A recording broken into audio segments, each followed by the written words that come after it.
back live just to finish off the conversation with Kemi from the Body Talks episode, actually 6, not 5, as I said in the previous message.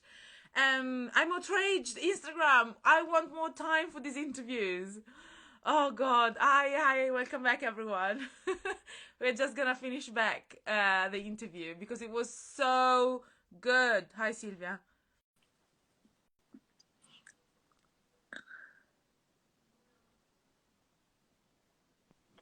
Here we go. I'm feeling outraged Yeah, by Instagram. let Welcome me back. hide my messy room. Hello. Well, so we were like talking about something very, very important and relevant, and we were cut off by the live. So I just wanted to carry on. I'm not gonna say yeah. I don't want us to carry on forever because I understand you might have other plans, but that's really, really, really important conversation to have. You were saying that it happened more than once, that when you were in a group of people with other men, people just totally don't see you, they ignore you, and they just Yeah. talk with the other people. That's Mm. horrible. And I guess, like, and you said it's not the first time. So, and I imagine that you're not the only person who is like who had this experience, and Yeah. like you were just carry on talking about this. So, Well, sorry. it tends to be a sense of either people don't know how to address the opposite sex, or they're just fearful of your ability to communicate with them or to challenge them. And not that I just always want to challenge people, because I'm actually quite a calm, chilled out person, but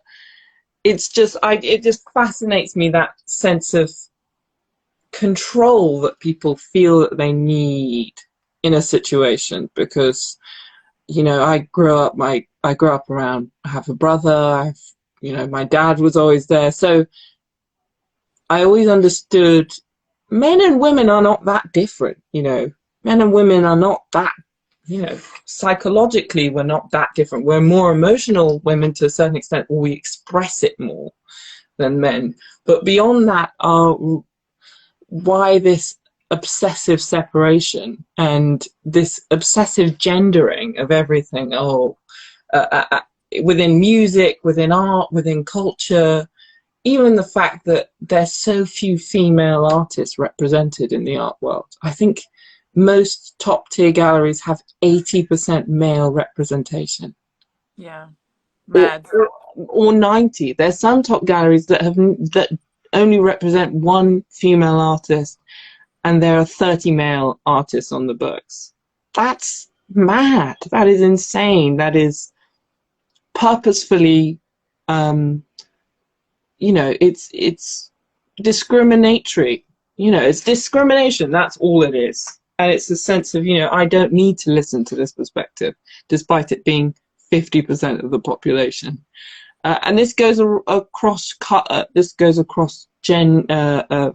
generations and across cultures. Most cultures suffer from this. So it's something that really I'm very obsessed by, almost. And I have so many female friends and artists who have had a lot worse things happen to them than I have. I think sometimes me being who I am, the way I express myself, my height,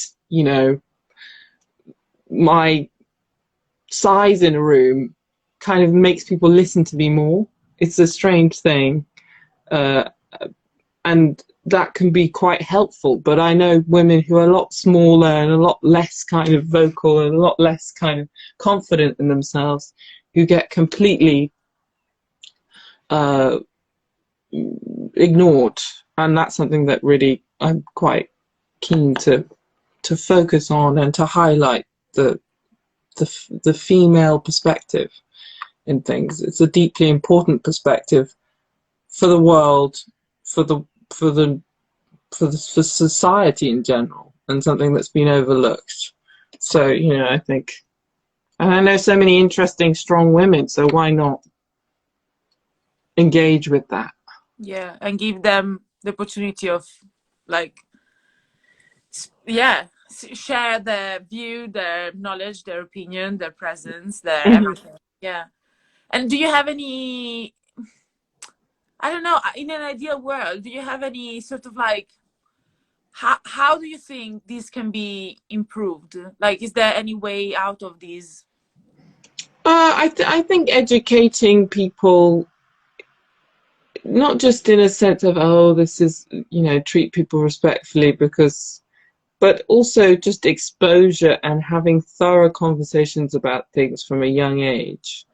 And I feel like men and women get so much messaging that is really very toxic, that you don't really know until you start having a relationship or you start having kids, and then suddenly you're doing things not because it's you doing it, but it's the society that either you can't open up to your partner, you don't know why, because, or you can't cry, or you can't, you don't, these are very natural human emotions, and you've been told you have to suppress it, or if you're a man, you've been told, oh, don't cry, or if you're a woman, you've been told, oh, stop complaining so much, and so you just never let anyone know how you feel about situations.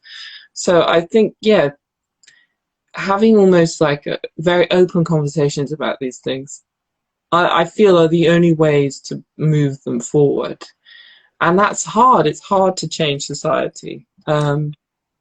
It's hard, and I feel like younger generation get these a little bit more maybe, but like making older generations change the way they used to do it and educate them is even more difficult, because Definitely.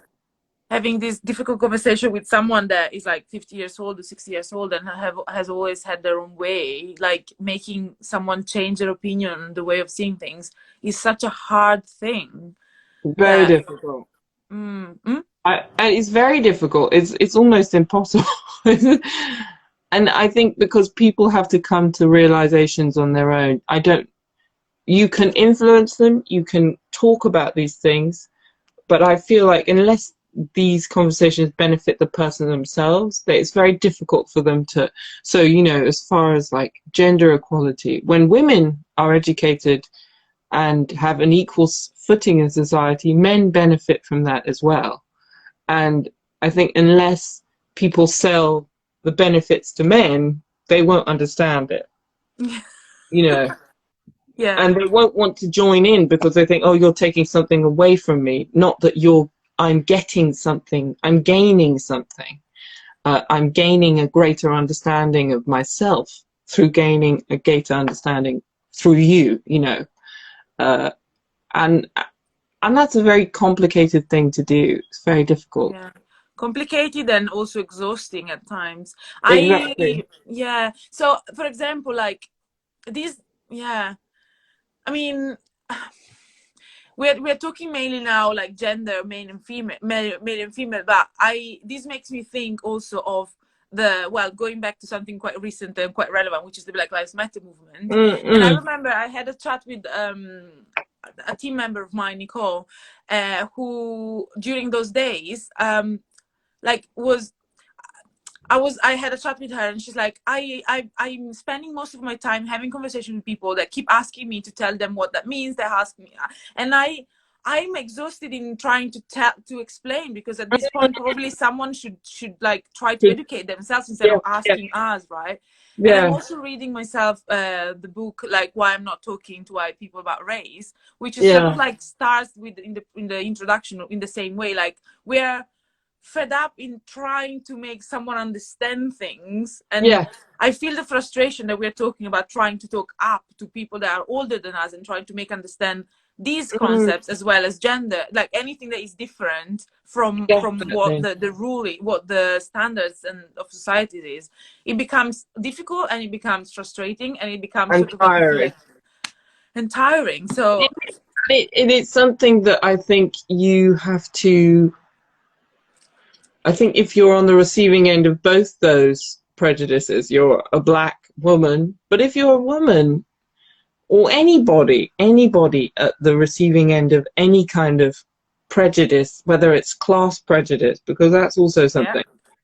Um, I think most prejudice comes from a place of either not understanding or a feeling that somebody has something, is taking something away from you, and a sense of a lack of empathy for the other person. And if a society is lacking in empathy, it's a very difficult thing to tackle because it requires a whole re-education from the bottom up and from the top down. Everybody has to understand in order for it to work. There's some, that I talk about Greek culture a lot because that's the one I'm familiar with. I talk about Nigerian culture and English culture because those are the ones I'm familiar with. But in Greek culture, if someone comes to your house, you offer them the world almost. It really doesn't matter who that person is. Of course there's racism in Greece, of course there's all kinds of things, but the idea that there's a generosity inbuilt in that society, which is a sense of you're a person, I'm a person, we're all trying to get along here. What can I do to help you? That's a very profound psychology that, Greece has dealt with some of the most incredible amounts of refugees and all kinds of stuff. And it's a very visceral thing in that country when you see it. Italy's been dealing with it as well, Yeah. in a similar way, especially the South. Yeah. And it's funny because especially Greek culture has always been a confluence of so Middle Eastern, Egyptian, in the north more European, Balkan. There's so many things going on there. And it gives people a real understanding of the universality of life. What I want is also what the other person wants. And if we join together, we could probably get there quicker. I think prejudice comes when people think someone wants something, someone has something, I could use this person to get what I want, but I don't think they want or deserve what I want. And so I'll just disregard who they are as a human being. And That's just take it. Yeah, deal with what I'm going to give you because, I want to get there quicker. That's what slavery was. Deal with being a slave because I want to get to the, capitalist dream quicker than you do. And so, I'll sell you, I'll do what I want to get that. And that just shows a lack of empathy. And it was a very thin slither of society that was able to enslave people. It was very wealthy people who were able to enslave people. And then they brought poorer people along to join in. But it takes a lot of work to make people either be a slave or to enslave people. It takes a lot of work to get someone to completely disregard half the population of women. That people don't come out the womb doing this stuff. It's it's a layer. It's a layer on top of a layer on top of a layer on top of a layer. And because it's very complicated, and it requires people to educate themselves, and it requires people to be educated by others. I don't know if I want to educate everybody I come across who's rude or racist or sexist or ignorant in any way. But for those who I feel are receptive enough, I will engage because I feel like, okay, here's someone who might not go and do this to somebody else. And even if I have to be rather angry and aggressive with them when I'm doing it, I'm giving them the answer. You can't do this and you can't behave in this way without a reaction. Mm-hmm. It's the same way when men approach you in a rather aggressive way on the street. Most of the time, those men think that is a way of doing it. That, they think there's a reciprocal relationship going on. They think, I'll shout at her and she'll love me. But Or I will, and she will yeah, feel like I'm complimenting her. yeah, She's beautiful. exactly. I know, exactly. I feel the same thing. I'm like, fuck off. They don't understand. There's a lack of education there. They don't understand that if I were to do that to you, you would be outraged. But they don't think you possess the same feelings of outrage.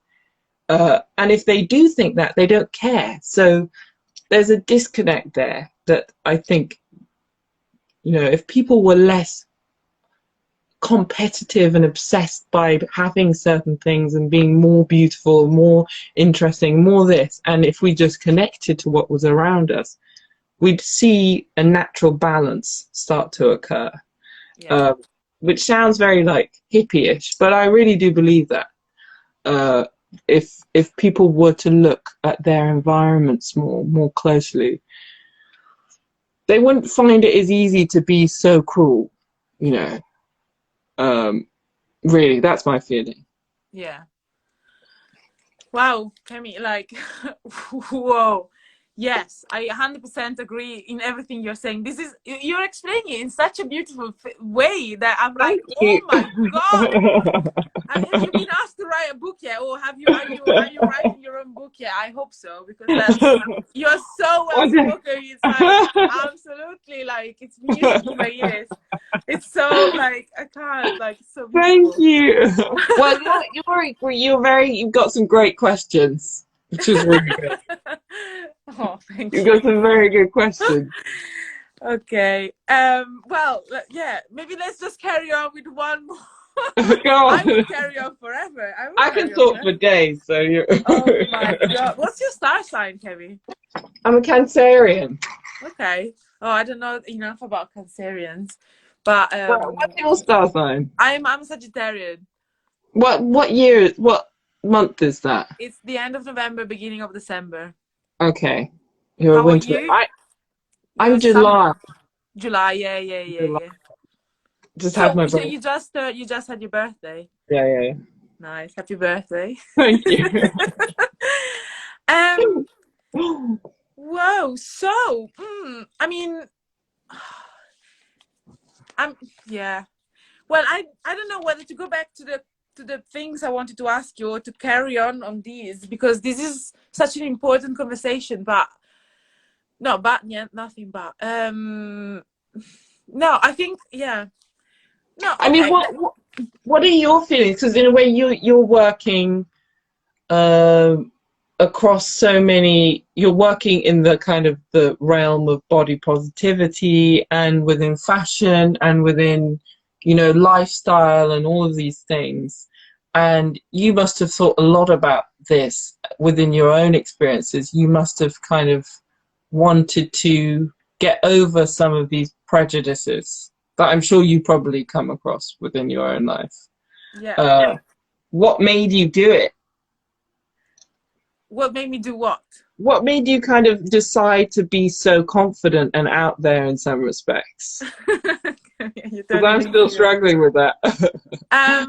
what made me do it? Okay. So, well, it came from a similar. Well, I think when I started in Italy to think about these things, this came from I think lack of representation of women's Mm, bodies from the standard bodies that the culture I grew up with yes. wanted bodies to be, right? Also, I've always been sort of like bullied for my appearance, for being the tallest, the biggest, for Mm, being fat, and then for being mm. female. When I was at elementary school, it was like 18 classmates. It was two women and me, two girls, me and Chiara, my friend, and then 16 boys. So Wow. it was tough to see how, and she was like more conforming to the ideal body that these, for example, kids like saw in television or in the families. So she was tiny, she was blonde, she has big boobs when she was in elementary school, Yeah. and she wasn't too loud, she was quiet and everything. I was all the opposite. I was not like, I was big, I was loud, I didn't have boobs at the time because I sort of Yeah. like blossomed later. Yeah. I was very friendly, very out there, wanted to do shows. So, and people saw me as something like different and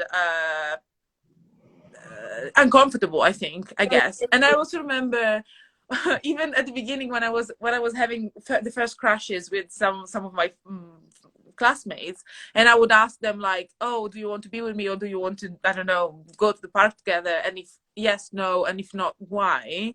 They would always say no because you're fat, or no because you have Mm, braces, or no because you know. And so I've always grew up feeling wrong, feeling different, Yeah. feeling that I needed to, like, I remember when I was a kid, like going, like seeing my belly and like wanted to get a pair of scissors really badly and cut it out, because Mm, I saw how that was like the reason for being unwanted from everyone around me. That mm. it was such a big thing that stuck with me for It's so such long. a profound feeling of being other than. And in a way, Exactly.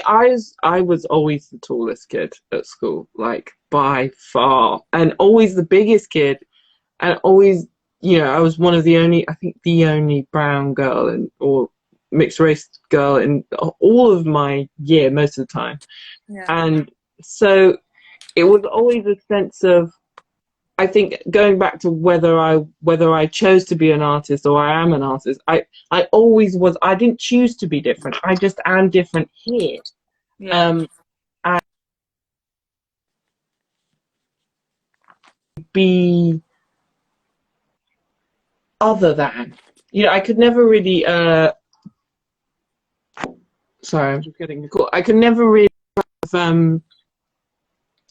be smaller than I was, or cuter, or less loud, or any of those things. I just had to be myself, and even though it was very difficult, and some of the time I felt like, oh, I wish I could blend in a bit.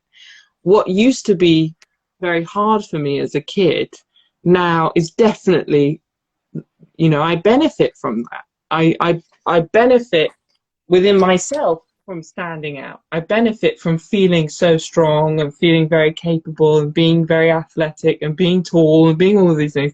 This is the thing that I hope will make me live long. And the stress and the strain I used to feel as a kid of feeling like, oh, unwanted, or unattractive, or there was always, for boys, I always felt this kind of, they would feel this fear about saying they liked me because it would bring shame on them amongst their Yeah. Yeah. uh, it used to fucking piss me off. But now I think back and I think, maybe it gave me a lot of time to think about myself because I wasn't so distracted by relationships. I Mm-hmm. didn't have to value myself through the eyes of someone else. I could value myself first and then look for someone.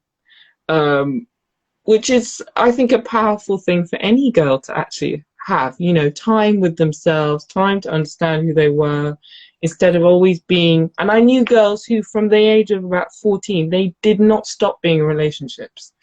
Every 10 minutes, there'd be a new teenage boy around. Oh, and, it's a weird thing. I don't know if you had that experience, but. Yeah, no, I've never had a relationship after a relationship. I've always had long breaks in between. But this makes me think that exactly because when I was at middle school, then after all these, I was the friend, I was the psychologist of the class. Like I knew so much about relationships that people were like, "Oh my God, I'm in crisis with my boyfriend. Why?" And I'm like, "Well, it's clearly because of that." Like I could Yeah, actually yeah, yeah, know yeah, yeah. more about that because I Yeah. wasn't like because I could hear about everyone and I was actually like know more. Oprah at 14. I was like Oprah. Yes. Oh my God, it's so funny. You too. So yeah, so it's really interesting to actually observe people being in relationships and understand the patterns that go on that people within them. Like, Exactly. And it doesn't mean that you don't make your own mistakes, but I feel like, what is a challenge growing up looking different, being different is difficult because you want to join in what everyone else is doing. But what everyone else is doing is not necessarily rewarding in the way you think it is. Like, now I exercise and I eat well and I do all of those things because I know if I don't, I feel shit. But it's not necessarily because I want to look like this person, because I never will. I'll look like me, which I feel quite happy about now. yeah. Um, but I'm not going to do it because it's gonna, it's not. It might reward me in some ways, but it may not in other ways. So, it's a balancing act. Yeah, and I think, as you said about being rewarded on the long run, on the long term, is so true because I think that a lot of people that just stick to relationships and didn't even have the time to process what was not working in them and just jump into another one and then maybe wait for someone else to before to break up with someone and then jump into something Yeah, else. yeah. They would just always sort of like never really find time to reflect on what they want, who they are, how they want relationship to be. They would just codepend by people, and then it becomes a sort of like vicious circle Exactly. that doesn't really allow you to stop and think. And this is exactly what you need if you want to grow as a person and Exactly. be Yeah. ready for a relationship that And actually. it allowed me to develop all the things now that I make a living out of, which is, you know, my music, my art, and whatever else, my teaching, whatever else I've happened to come across. And it's funny because I started doing some modeling when I was at school, not at school, sorry, at university, which was never something I thought I would do. But I started to feel more comfortable in myself beyond what I thought other people would like in me. It was more that I felt confident, so I could go and, you know, take pictures in front of a camera, and I enjoy clothes and I enjoy all of those things. So it was primarily for me that I felt confident enough to go on a runway and do some, you know, like runway show, whatever. It's all part of the same artistic journey and journey of confidence, actually, that you can be many things. You can look in many different ways, and you don't have to be restrained or restricted. You don't have to feel, you know, like you don't have to feel shame. It brings it back to shame, you know. Yeah, yeah, absolutely. I might have to go because my phone is dying. Okay, don't worry. Well, so that means that actually we need to do a part two, Kemi, because Yeah, we should. my next question was about beauty and the idea Okay. of beauty and what that means. That we need, this is a whole new thing. So probably Okay. next interview is going to be about starting from beauty and going beyond. But Yes. this was amazing. Thank you so much. I Thank loved you. talking to you and Thank having you this so much for conversation. having me. Oh, I and really yeah, appreciate it. thank you. That was great. I mean, I told you the way you are able to articulate, like as beautifully as you're able to share your everything through your art is like, it's just so beautiful. I can't express this well enough, as well as you can express it. Anyway, okay. I wish you a beautiful day, and Thank you. I'm gonna get in touch to see what other days we can do for Definitely. another follow up. Yeah, Okay. that would be great. And maybe next time I'll do it in my studio so people can see a bit of what I've got in there, That's basically. amazing. I interview studio visit at the same time. Amazing. Love it. Have a Perfect. have a great day. Thank you, and you. Thank you. Bye, Kemi. Thank Ciao. you. Ciao. Bye. Bye, Bye. everyone. Bye. Thank Bye. you.